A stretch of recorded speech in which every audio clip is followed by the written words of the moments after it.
Et tout le temps, jusqu'à la fin de leur vie, ils vont uniquement vivre avec ces belles années. Ce n'est pas le but. Le but, il est de réussir à trouver un présent joyeux, de réussir à faire que notre futur, il va se passer de la bonne manière. Alors tout le but du bilan, c'est pas juste pour regarder comment il était mon passé, mais c'est surtout pour prendre des bonnes résolutions, pour prendre des bonnes décisions pour mon futur.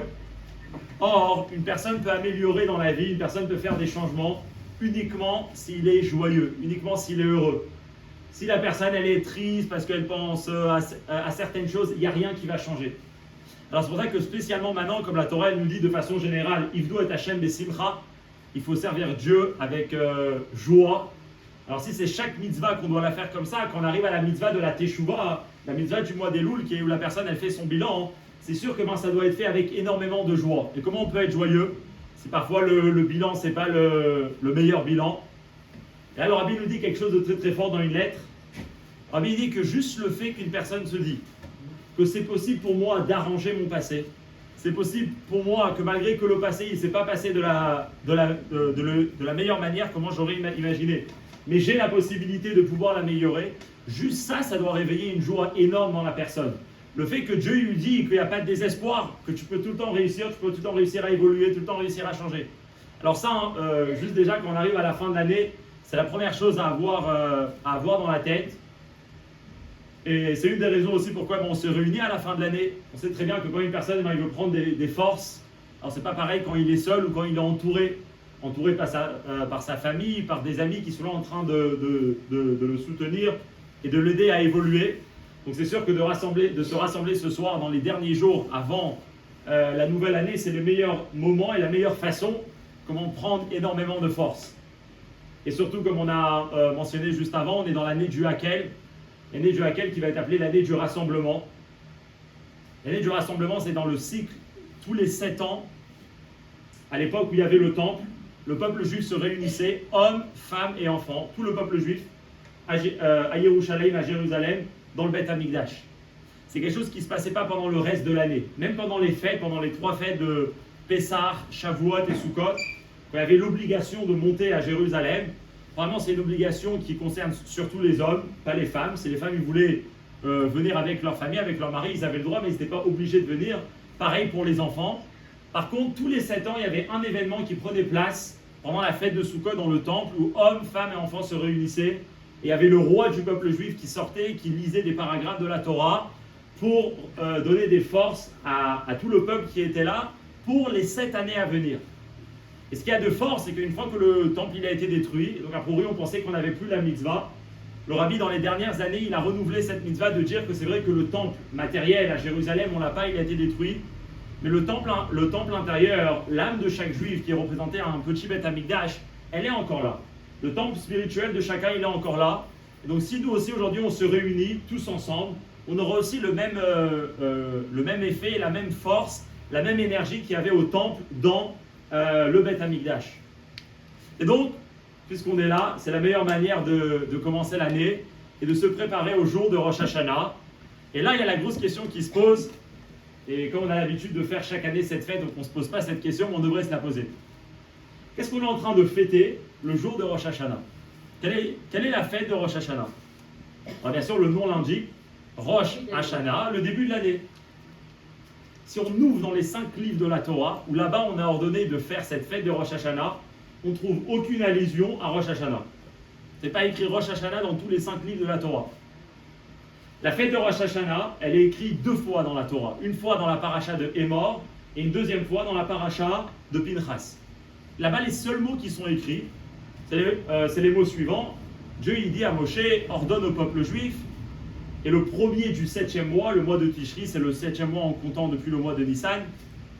Ça sera un jour de Shabbaton, un jour de fête, un jour de repos. Yom Teruah, un jour où on sonnera. Mikra Kodesh, un jour saint, un jour où on devra approcher des sacrifices. Et les seuls mots qu'on voit dans la Torah par rapport à cette fête qu'on appelle nous Rosh Hashanah, c'est quoi? C'est Zichron Teruah, c'est sonner du shofar. On ne trouve aucune autre allusion pour ce qu'on est en train de commémorer dans la fête qui arrive dans 6 jours. Dans toutes les autres fêtes, Pessah, Shavuot, Sukkot, les raisons ils sont écrits dans la Torah. Comment ça se fait qu'on les fête? La sortie d'Égypte, le don de la Torah, etc. Mais quand ça arrive à cette fête, il n'y a pas d'explication. Dieu, il veut que ce jour-là, on se réunit et on se réjouit. Pourquoi? Dans la Torah, ce n'est pas écrit. Alors comment ça se fait que... Alors, quelle est la raison? Alors on connaît Rosh Hashanah. D'où ça vient Rosh Hashanah, le début de l'année? C'est là, c'est important, on voit comment la partie écrite de la Torah et la partie orale de la Torah, elle est indispensable.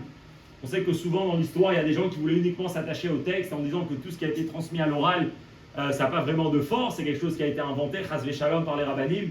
Mais la fête de Rosh Hashanah, c'est une des preuves où on voit que sans la Torah orale, on n'a pas d'explication dans ce qu'on est en train de fêter parce qu'il n'y a aucune raison pour ce qu'on est en train de fêter ce jour-là. La Torah ne nous dit pas exactement qu'est-ce qui s'est passé ce jour-là. Quand on voit dans le Talmud, dans la Gemara, il nous dit une raison qu'on connaît tous, c'est que le jour de Rosh Hashanah, qui va être appelé le premier du mois de Tishri, c'est le jour du jugement.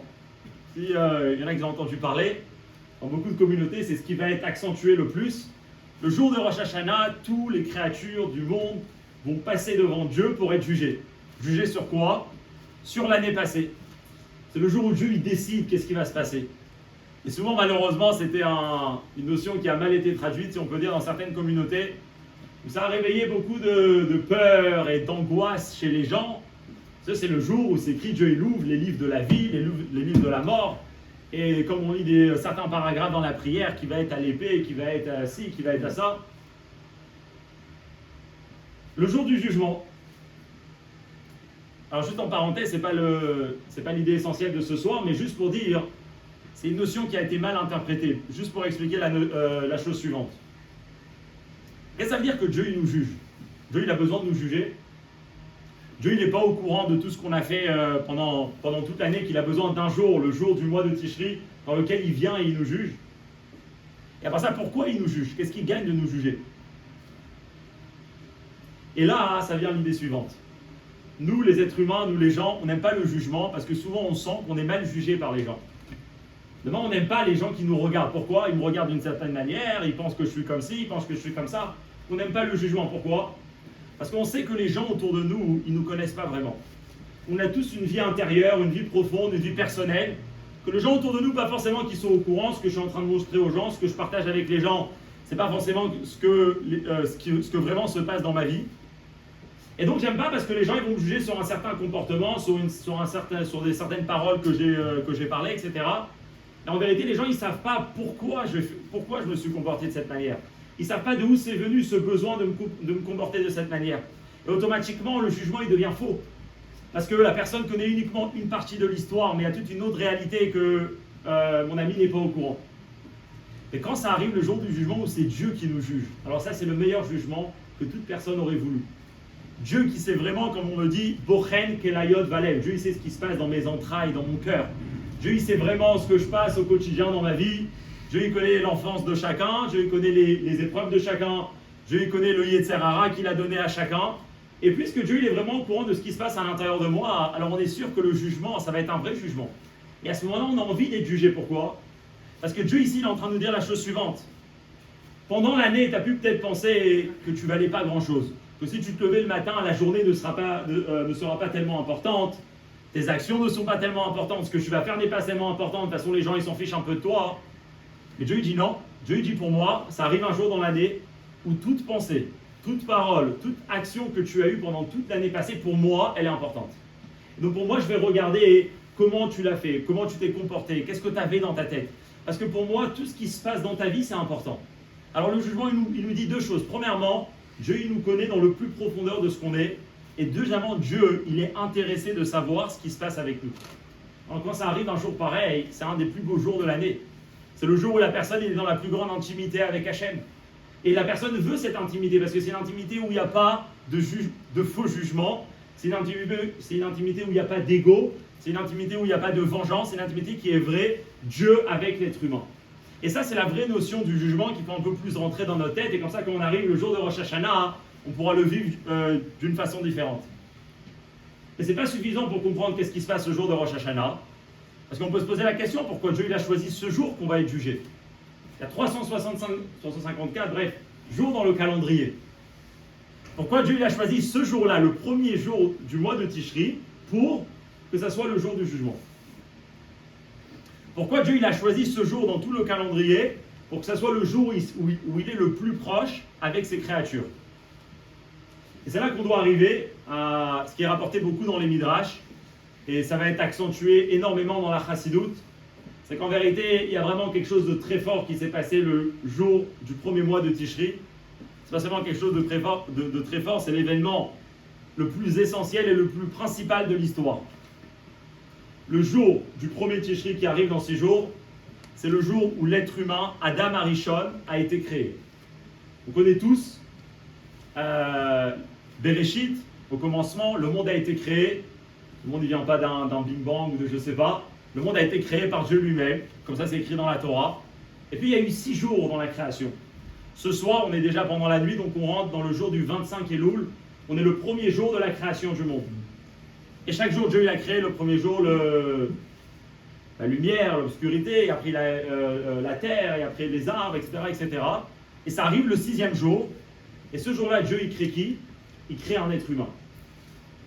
Ce 6e jour, Dieu il a choisi pour que ça soit le jour du jugement de tout le peuple juif. Ce 6e jour, Dieu il a choisi que ça soit le jour où il va être dans la plus grande proximité avec son peuple, avec le peuple juif. Et pourquoi? Parce que ce jour, il est très important pour Dieu. Comme c'est écrit, une fois que Dieu il a créé l'homme, Dieu il dit quoi? Dieu dit, c'est écrit dans la Torah, Vayar Elohim et kol asher asa. Dieu il a vu tout ce qu'il a fait, donc ce jour-là, il a vu qu'il a fait l'homme. Veine tov me'od. Et c'était très bien, pas juste Tov. Tous les jours de la création, Dieu il crée. Et Dieu il dit Tov, il est content de ce qui se passe, c'est bon. Mais dès que ça arrive le jour de la création de l'être humain, il dit quoi? Il dit Tov Meod, c'est très très bien. Et on sait très bien que le jour de la création de Adam Arishon, il a fait quelque chose de très très fort. C'est que dès qu'il a été créé, c'était la première créature à reconnaître qu'il y a un Dieu sur terre. Il y avait tous les animaux autour, et tous les astres, le soleil, la lune, mais ils n'avaient pas cette conscience de savoir qu'il y a un Dieu. Le Midrash, il nous raconte que la première chose que Adam Arishon il a fait, c'est qu'il est parti à l'encontre de tous les animaux. Là, il leur a dit les mots qu'on dit tous les vendredis soirs, vendredi qui représente le 6e jour de la création. Il leur a dit les mots, les Chuneranena, la Hachem, venez, on va chanter pour Dieu. Venez, on va se prosterner, on va s'incliner, on va bénir le Dieu qui nous a créés. C'est là que Adam Arishon, il a fait le but pour lequel il a été créé, qui était de dévoiler la présence de Dieu dans le monde. D'amener dans la conscience des gens qu'il y a un créateur qui les a créés.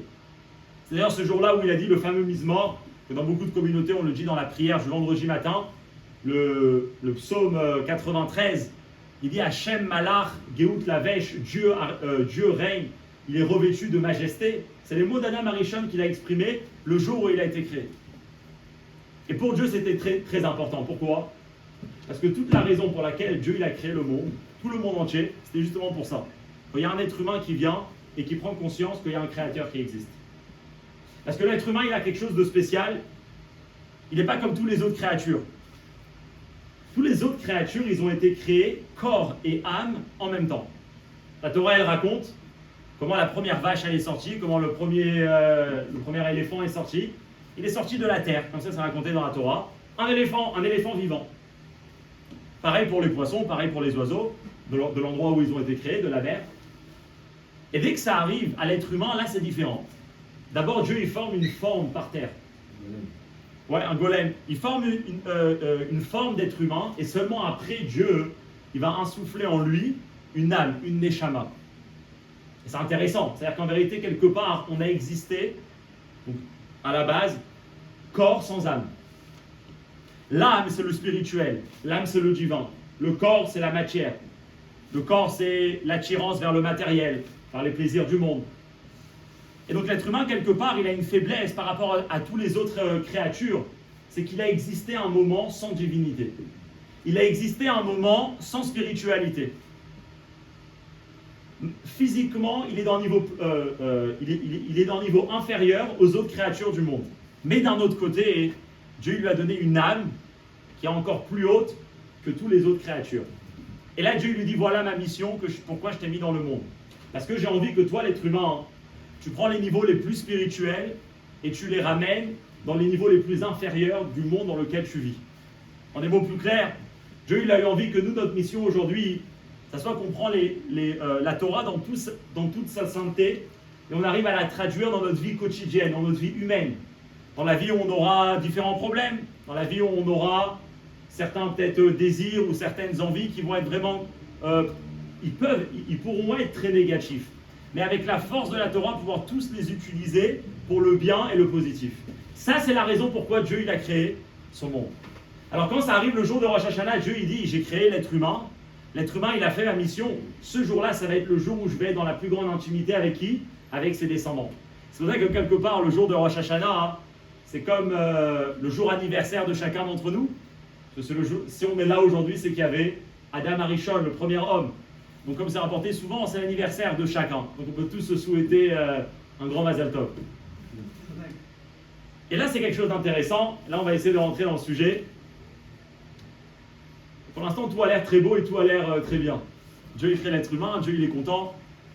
Et là, on va essayer de remonter à une des discussions les plus anciennes qui existent dans l'histoire du peuple juif. C'est une discussion qui a plus de 2000 ans, qui se passe en terre d'Israël, entre deux des plus grandes écoles de Torah, des plus grandes yeshivot de l'époque. La yeshiva de Beth Hillel et la yeshiva de Beth Shammai. C'est approximativement dans l'année, un peu avant la destruction du temple, autour des années 20, des années 30 de notre ère.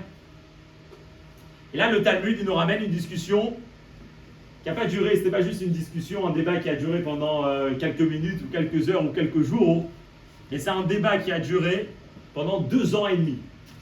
Pendant 2 ans et demi, il y avait un grand débat dans le peuple juif. Et quel était le débat? C'est la chose suivante. Dans le traité Hérouvin, dans la page 13, vous pouvez aller voir après, la Gemara dit la chose suivante. Il y avait une question, est-ce que Noach lo la Adam chez Nivra? Est-ce que c'est bien que l'homme a été créé? Est-ce que c'est bien pour l'homme d'être créé? Alors c'est une question qui est très forte, ok? On est en train de se poser la question, est-ce que c'était le bon choix de vouloir créer l'homme? Alors, c'est une question qui a duré pendant 2 ans et demi.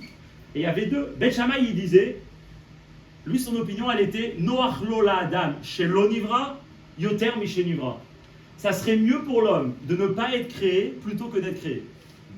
Parce que si demain, chas v'shalom, un père il dit à son fils, tu sais, ça serait mieux que tu ne sois pas dans ce monde. Juste un peu pour actualiser, pour concrétiser la discussion. C'est vraiment une discussion qui est très bizarre. Beth Hillel, lui, il était de l'opinion que non. Noach lo la Adam chez Nivra, yoter mi chez Nivra. C'est mieux pour l'homme d'être créé plutôt que de ne pas être créé. D'ailleurs, dans la Torah, c'est écrit. Quand Dieu il a créé l'homme, il a vu que c'était Tov Meot, comme on a dit tout à l'heure. C'était très très bien. Et ce qui est intéressant, c'est que finalement, même Beth Hillel, il a été d'accord avec Beth Shammai. La conclusion dans la Gemara, pas comme tous les autres débats de Beth Hillel et Beth Shammai, celui qui a étudié un peu de Gemara, Beth Hillel, il a son opinion, Beth Shammai, ils ont leur opinion, Beth Shammai, ils ont leur opinion. Et comme des bons juifs, chacun tient à son opinion, ils vont pas changer d'idée. Dans cette discussion, Beth Hillel a été d'accord avec Beth Shammai, et la conclusion, elle est, c'est mieux pour un homme de ne pas être créé. Et là, bien sûr, tous les commentaires, ils se posent la question, comment comprendre cette phrase de la Gemara? Alors, il y a différents commentaires. Il y aura un Tosfot qui va être dur à comprendre, il va dire, en vérité, ici, on ne parle pas des tzadikim, on parle uniquement des méchants. Bien sûr, tout le monde pose la question, et quoi? Pour un méchant, il vaut mieux qu'il ne soit pas créé. Chas v'shalom, même de penser l'idée pareille. Chaque être humain, il a le droit de vivre, il a le droit d'exister, etc., etc. Là, on va dire la réponse, c'est un fameux Mahamar, un fameux discours de Rabbi Schneur Zalman. Rabbi Schneur Zalman de Liadi, le fondateur de la Chassidut Chabad, il dit la chose suivante. Il a tout un Mahamar dans son livre où il ramène différentes réponses et il explique comment c'est dur d'expliquer. Et il va expliquer la question de la manière suivante. Venons réfléchir un peu ensemble. Si on voit les mots précis de la Gemara, c'est pas est-ce que c'est mieux pour l'homme d'être créé ou pas. C'est pas ça la question. C'est Noach lo la Adam. Qu'est-ce que ça veut dire le mot Noach? Noach, ça veut dire agréable, facile. Facile. La personne, ça serait plus facile pour lui s'il ne serait pas créé. La personne, il serait plus à l'aise s'il ne serait pas créé. Et qu'est-ce qu'il veut dire? Il veut dire la chose suivante. On sait que dans la vie d'une personne, avant qu'il sorte au monde, il a vécu pendant 9 mois dans le ventre de sa mère. Et au début, ce n'est pas encore un être, mais à un certain moment, il y a vraiment un corps. Et la Gemara, elle commence à nous dire que le corps dans le ventre de la maman, le fœtus, il mange de ce que sa mère, elle mange, il boit de ce que sa mère, elle boit. il respire grâce à sa mère. Vraiment, là-bas, il a une vie qui n'a aucun problème. Il est vraiment tranquille. La vie est très facile dans le ventre d'une maman. Pour la maman, c'est dur, c'est elle qui donne énormément. Mais pour le bébé, c'est très bien. Il n'a aucun souci. Il ne se pose pas la question qu'est-ce qu'on va faire demain, qu'est-ce qu'on va faire ce soir, à quelle heure je dois rentrer, à quelle heure je dois... Il est vraiment tranquille, on lui donne tout ce qu'il a besoin. Même d'un point de vue spirituel, c'est écrit que l'enfant, quand il est dans le ventre de sa mère, il étudie toute la Torah. On connaît tous le Midrash, il est rapporté dans la Gemara, que l'enfant, il étudie toute la Torah, et c'est juste avant de sortir qu'il y a un ange qui vient, qui lui tape sur la bouche, et qui lui fait oublier toute la Torah. Donc, et d'un point de vue spirituel, et d'un point de vue physique, l'enfant, il est dans le meilleur des mondes, a priori. Mais pourtant, la nature des choses, elle fait que Dieu, il n'a pas voulu qu'on reste là-bas, et à un certain moment, on sort. Et la personne, et l'enfant là, il commence à apprendre la vie. Et là, la vie, elle n'est pas tellement facile. Il doit manger par ses propres forces, il doit boire par ses propres forces. Et après, il grandit doucement, doucement, il apprend à découvrir un monde que pas forcément qui se passe autant facile que quand il était dans le ventre de sa mère où on s'occupait de lui. Et là, ils viennent les Chachamim et ils se posent la question, alors c'était quoi le plus facile pour la personne? Quelle vie une personne aurait voulu avoir? Est-ce qu'une personne va avoir une vie dans lequel il cherche la facilité, et à ce moment-là, dans ce monde-là, c'est pas comme ça que ça marche. Dans ce monde-là, ça marche d'une autre façon. Dans ce monde-là, il faut avoir l'effort, il faut avoir le travail. Si une personne n'essaye pas d'évoluer chaque jour, de se battre, il ne va pas réussir. Dieu nous a créés avec le plus spirituel, mais aussi avec le plus physique et le plus matériel. Et si on n'arrive pas bien à équilibrer ses forces, malheureusement, la personne elle peut être attirée dans des très grands problèmes, dans des très grandes addictions, etc., qui vont le faire tomber très très bas. Alors ça, c'était le débat qu'ils avaient. Ils disent, quelle est la raison pour laquelle Dieu il a créé le monde?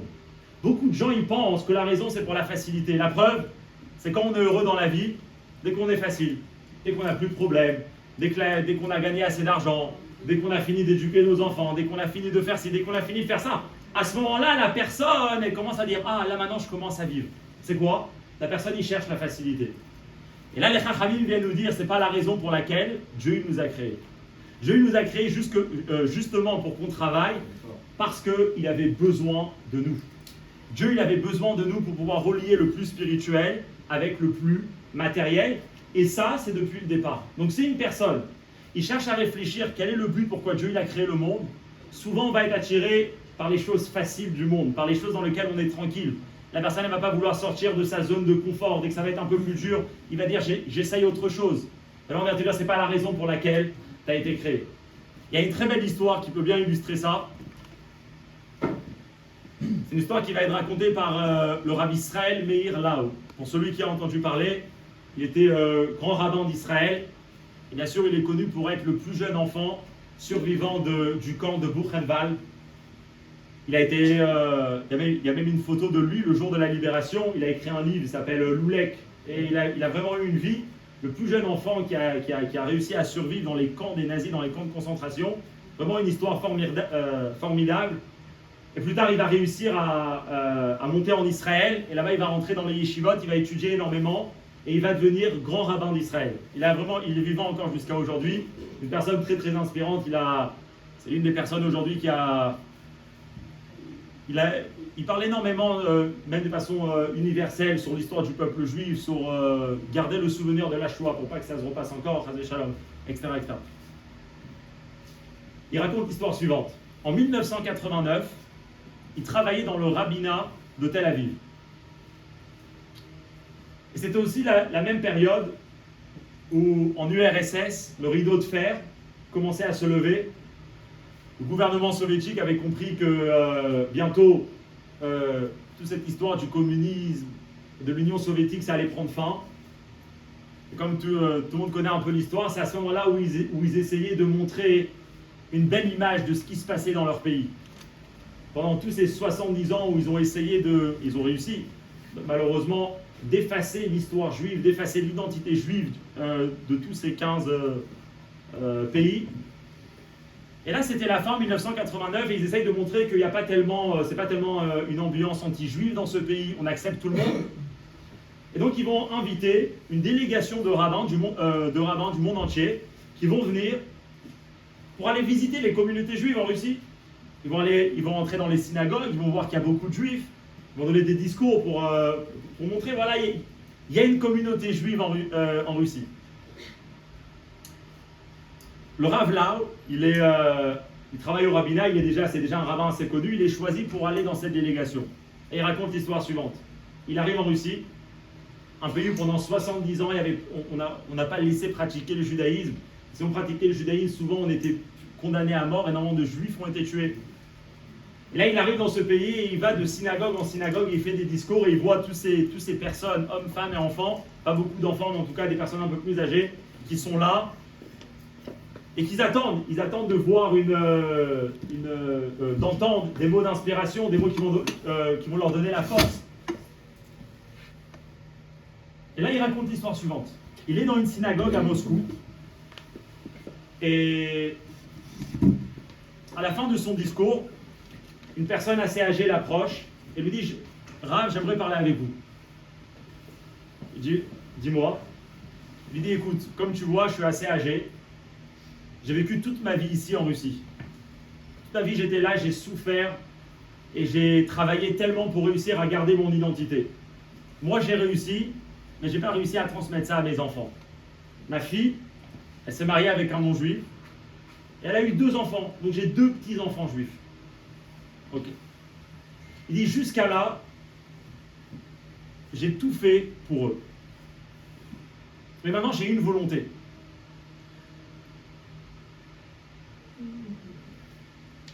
Jusqu'à maintenant, j'avais une volonté, c'était quoi? C'était de monter en terre d'Israël. Je voulais voir ce pays que j'entendais tellement parler. Cette ville de Yerushalayim, cette ville de Jérusalem où les Juifs y sont revenus après 1900 ans. Et avec tous ces Juifs qui sont là et qui pratiquent leur judaïsme d'une manière tellement fière, avec tellement de fierté et de force. Et s'il te plaît, regarde, je suis là derrière ce rideau de fer, mais est-ce que tu peux aller voir le gouvernement et leur demander, dans tous tes rendez-vous que tu vas avoir, leur demander une autorisation de sortie pour moi. Je demande uniquement pour moi. Pour pouvoir sortir d'ici, pour aller voir à la fin de ma vie, de mon vivant, cette terre d'Israël. Alors Israël, mais là où il sait que c'est une demande qui est assez dure à accomplir, mais il sait très bien ce que ça veut dire. Lui aussi, il a vécu un peu l'enfer. Donc il le regarde dans les yeux, il lui dit « Je vais le faire. Je vais le faire pour toi. Attends quelques jours et je reviens vers toi. » Au bout de quelques secondes, ça lui prend à ce monsieur. Il rappelle le Rav et lui dit « Non, c'est bon, j'y vais pas. Ne me demande pas l'autorisation de sortie. Tu sais quoi? Je t'ai parlé de mes 2 petits-enfants. Tu sais qu'eux, ils ont aucune éducation juive. Pas seulement à la maison, le père il n'est pas juif, mais même l'environnement ici, il est anti-juif, il n'y a rien, il n'y a aucune école, il n'y a aucune synagogue, etc. Moi, j'ai pris l'habitude tous les lundis soirs de les prendre chez moi à la maison, de leur raconter sur leur identité, de leur raconter sur leur histoire, sur l'héritage qu'ils ont, sur le fait qu'ils ont une âme juive, sur le fait qu'on a tenu pendant 2-3 000 ans et qu'eux aussi vont continuer cette histoire. Et si je pars en Israël, il n'y a personne qui va s'occuper d'eux. Et pour ça, je ne peux pas renoncer. Je reste ici. Et rester ici, on sait ce que ça voulait dire à l'époque. Ça, c'est l'histoire que Rabbi Israël Meir lui raconte. Mais l'histoire n'est pas finie ici. Une quinzaine d'années après, Rabbi Israël Meir il a invité dans une base militaire de Tzahal en Israël pour parler, pour dire des mots de Torah. C'est avant une fête, et il vient pour encourager les soldats, pour leur parler pareil de leur identité et de leur mission tellement importante. Et il dit, je vais leur raconter cette histoire qui est tellement émouvante d'un juif qui était prêt à tout renoncer juste pour garder la chaîne juive, pour transmettre ça à ses petits-enfants. Et comme ça, il raconte l'histoire. Il finit de raconter l'histoire. Un jeune soldat se lève et lui dit, je suis un de ces petits-enfants de ce monsieur. Et là, Israël Meir, il disait l'enseignement souvent. Et lié avec ce qu'on disait maintenant. Ce monsieur aurait très bien pu choisir la facilité. Et il avait raison. Il a donné toute sa vie, 80 ans de vie en URSS. Il aurait pu partir en Israël, on lui aurait rien demandé, on lui aurait rien reproché. Mais il a su qu'il a été mis dans ce monde, pas pour chercher la facilité, mais pour faire la mission pour laquelle il a été mis dans ce monde. Et sa mission, c'est de transmettre et de continuer sur le judaïsme. Et donc il a décidé de rester. C'était peut-être pas le plus facile, mais c'était le plus bon. Dieu il dit dans la Torah de créer l'homme, c'est Tov Meod, et Dieu il a raison. C'est peut-être pas le noir, c'est peut-être pas la chose la plus facile à faire de rester juif, un juif pratiquant, mais c'est la meilleure chose au monde. Ce monsieur a pu voir plus tard un de ses petits-enfants, soldat en Israël, en train de protéger le peuple juif, quoi de plus. Alors ça, c'est quelque chose qu'on doit réfléchir quand on arrive le jour de Rosh Hashanah. Et c'est d'ailleurs, ça nous rappelle un peu les mots que Job, celui qui a souffert énormément, il nous dit. Il dit dans ses textes, Adam la Amal Yulad, qui veut dire, l'homme a été créé pour le travail, pour l'effort. Il dit, c'est quoi le but? Pourquoi l'homme il a été mis dans ce monde? C'est pour que l'homme travaille. Et beaucoup, ils ont eu du mal à comprendre ça. C'est quoi? C'est pas pour prendre plaisir? Mais là, ici, c'est la belle explication. Le plus grand plaisir qu'une personne peut atteindre dans la vie, c'est le jour où il va être là et il va sentir que sa présence, elle est nécessaire.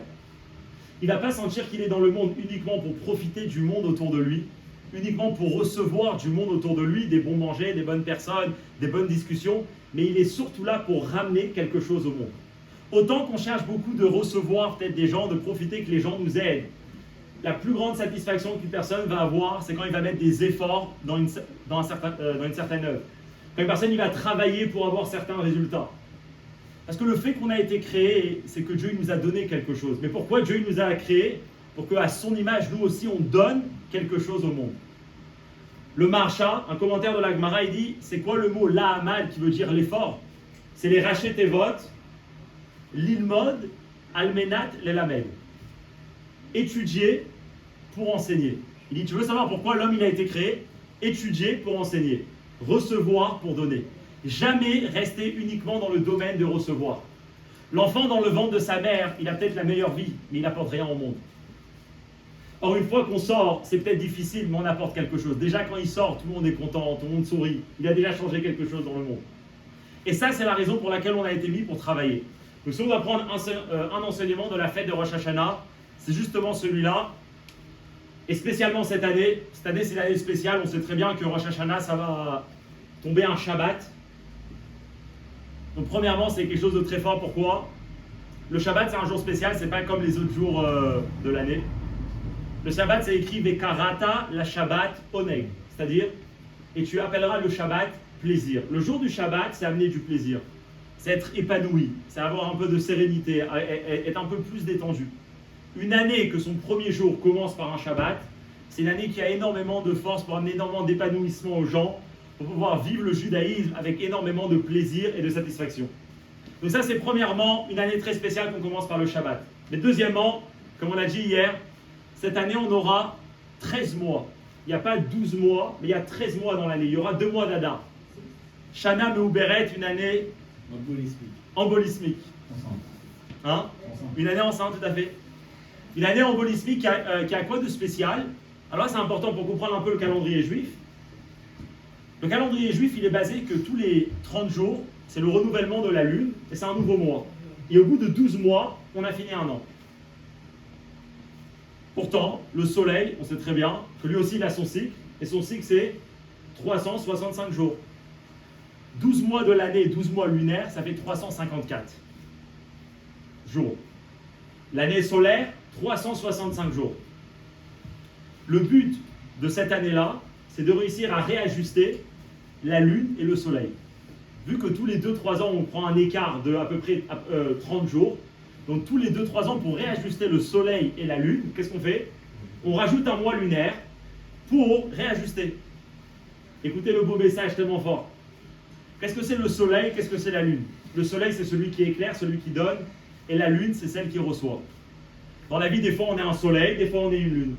Des fois, on est là pour partager aux gens, et des fois, on est là pour recevoir. Déjà, on est là pour apprendre, et des fois, on est là pour enseigner. Des fois, on est là pour prendre, et des fois, on est là pour donner. Vient l'année lunaire, et elle te dit, cette année-là de Shana Meuberet, et elle vient nous enseigner la chose suivante. Jamais rester uniquement dans un domaine. Jamais être la personne qui donne trop et qui oublie sur soi-même. Et jamais être la personne qui reçoit tellement des gens qu'il n'a plus rien à donner aux gens.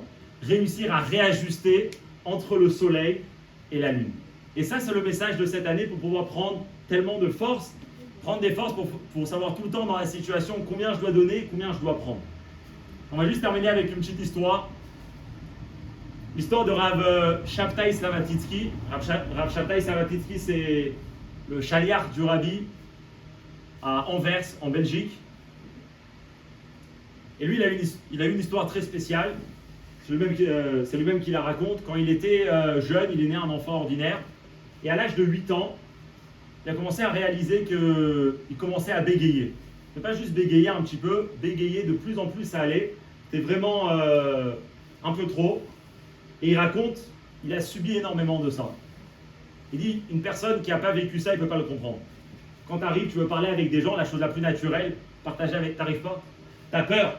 Est-ce que la personne qui est en face de moi, comment il va me regarder, comment il va me juger? Il dit, il y a certains mots qu'il n'arrivait même pas à prononcer. Quand il avait 9 ans, le mot técha en hébreu, c'est un israélien. Il n'arrivait pas à dire le mot técha. Quand il lui demandait quel âge tu as, il disait 8 plus 1, ça fait combien? Il n'arrivait pas à sortir ce mot. C'était très dur pour lui. À un tel point, après sa bar mitzvah, jamais, quand il allait dans des nouvelles synagogues, il montait à la Torah. On sait que quand on monte à la Torah, on a besoin de lire la bracha. Donc on a besoin de lire en public la bracha. Et lui, il avait peur, on va l'appeler à la Torah, et il va bégayer, il ne va pas savoir lire la bracha. Dès qu'il allait dans une nouvelle synagogue, quand ça arrivait au moment de la Torah, il sortait, il attendait qu'on appelle quelqu'un pour pas qu'on tourne sur lui pour qu'il monte à la Torah. Donc c'était vraiment quelque chose avec lequel il vivait au quotidien. Et donc lui, il y a une chose qui a été claire plus tard dans sa vie, c'est que être shliach, être envoyé du rabbi, c'est quelque chose qui ne va pas le faire. Pourquoi? Vous savez très bien qu'être envoyé du rabbi, c'est arriver dans une nouvelle communauté. Dans une communauté où il n'y a pas grand-chose, les gens ne te connaissent pas, il n'y a que des nouvelles personnes. Et toi, tu dois aller chercher les gens, tu dois commencer à discuter avec eux, et après un jour, tu dois commencer à donner des cours, et un jour, tu vas aller voir des familles. Et en fait, c'est énormément la vie publique, quelque chose que lui ne voulait pas du tout dans sa vie. Ce n'était pas du tout quelque chose qu'il cherchait. Jamais de la vie, il allait réussir comme ça. Et là, l'histoire, il raconte, pour son mariage, il y a une coutume chez les chassidim, avant le mariage, on rentre chez le rabbi pour demander une bracha. C'est dans les années 70. Et il rentre chez le rabbi pour demander une bracha et aussi pour demander pour la vie, prendre conseil quoi faire plus tard dans la vie. Et une chose que pour lui était claire, c'était de ne pas faire shliach, de ne pas faire envoyer du rabbi. Il dit, il rentre chez le rabbi, et bien sûr, à l'étonnement de tous, qu'est-ce que le rabbi lui dit? Le rabbi lui dit, je sais qu'à Anvers, il y a besoin d'un shliach, est-ce que tu vas aller à Anvers? Est-ce que tu vas aller à Anvers? Alors lui, c'est avant le mariage, il dit au rabbi, bon, on verra. Ça passe 1 an, 2 ans, et il revient en Yechidut chez le rabbi, il redemande au rabbi. Et là, le rabbi dit, je t'avais dit, est-ce qu'il y a Anvers? Là même, ils ont besoin. Donc il comprend que lui, il doit aller à Anvers. Et là, il y va. Et il raconte, c'était pas du tout facile au début. Il commence à rencontrer des gens, et lui, il bégaye, il est pas bien, il est gêné. Mais doucement, doucement, il commence à prendre de l'assurance. Et doucement, doucement, il commence à voir que les gens, malgré qu'ils bégayent, eh ben, ils aiment écouter ce qu'il a à dire. De plus en plus, jusqu'à aujourd'hui, juste pour comprendre c'est qui ce monsieur aujourd'hui, c'est un monsieur qui Anvers tous les Shabbats, il a un cours de femmes, c'est le cours de 300 femmes qui viennent chaque Shabbat l'écouter. Et à part ça, il a des cours chaque semaine sur Internet, et il y a des milliers de personnes qui l'écoutent. Écoutez bien, c'est une personne, pas seulement qui n'a pas arrêté de parler, mais il a continué à parler jusqu'à qu'aujourd'hui, c'est une des personnes les plus écoutées dans le monde juif. Peut-être pas le plus écouté, mais en tout cas, il est écouté par énormément de monde. Il disait, c'était quoi la force? Il dit, moi, personnellement, je ne croyais pas en moi. Je ne croyais pas en moi que je pourrais réussir. Qu'est-ce que je me suis dit? Dieu, il m'a créé que je bégaye. Ok, c'est pas grave, je vais faire autre chose dans la vie. Il n'y a pas que parler dans la vie. On peut faire d'autres métiers dans la vie, il y a d'autres choses à faire.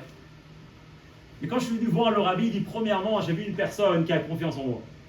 Et juste le fait que j'ai vu une personne qui croit en moi, ça m'a donné le courage d'aller essayer. Et deuxièmement, j'ai compris le message du rabbi. Dieu ne t'a jamais créé avec une difficulté juste pour que ça soit difficile.